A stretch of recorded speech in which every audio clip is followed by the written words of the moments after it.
India ஏன் பாஜக தோக்கணும்னு விரும்புது? அதுக்கான சில காரணங்கள்.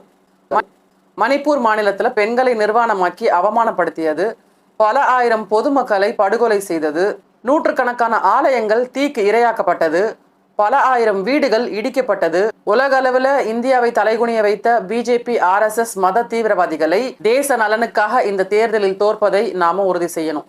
மூன்றாவது முறையா மோடி ஆட்சிக்கு வந்தா நிச்சயமாக இந்தியாவில் உள்ள எல்லா மாநிலங்களும் கலைக்கப்பட்டு ஒரே நாடு, ஒரே தேர்தல், ஒரே அதிபர் ஆட்சி வர வாய்ப்பு இருக்கிறதா இந்தியாவில் இருக்கிற அரசியல் வல்லுநர்கள் சொல்லியிருக்கிறாங்க. இலங்கையில ராஜபக்சி சர்வாதிகாரியானது போல, பாகிஸ்தான்ல முஷரப் சர்வாதிகாரியானது போல நிச்சயமாக மோடியும் சர்வாதிகாரியாக மாறுவார்னு அரசியல் வல்லுநர்கள் பெரும்பாலானவங்களும் சொல்றாங்க.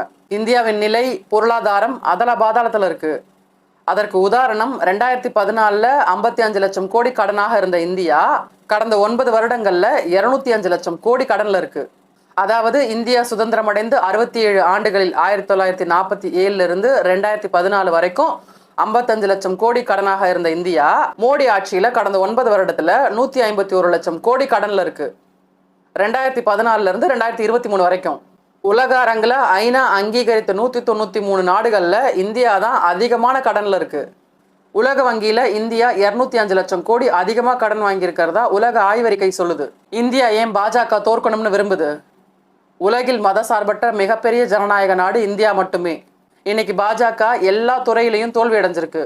இதை மூடி மறைக்க அப்பாவி மக்களை தூண்டிவிட்டு நாம் ஹிந்து, ஜெய் ஸ்ரீராம், ராமர் கோயில்னு மதவாத அரசியல் செய்யறது, இந்தியாவின் செல்வத்தை அம்பானி அதானி கையில் வித்தது மற்றும் குஜராத்தி பணக்கார முதலாளிகள் கைகளில் மட்டுமே குவித்தது, நீதித்துறை, CBI, ED, அமலாக்கத்துறை மற்றும் தேர்தல் அதிகாரிகளை விலக்கி வாங்குறது, EVM மிஷின் கோல்மால்கள், நேரு காலத்துல காங்கிரஸ் அரசாங்கம் உருவாக்கிய அரசு பொதுத்துறை நிறுவனங்களை எல்லாம் தனியார் நிறுவனங்களுக்கு வித்தது, வேலையில்லா திண்டாட்டம், வருடத்திற்கு 2 கோடி பேருக்கு வேலைன்னு இந்திய மக்களை ஏமாத்தியது, பெட்ரோல் விலை உயர்வு 58 ரூபாயில இருந்து 103 ரூபாய், கேஸ் விலை உயர்வு 400 ரூபாயில இருந்து 1130 ரூபாய்.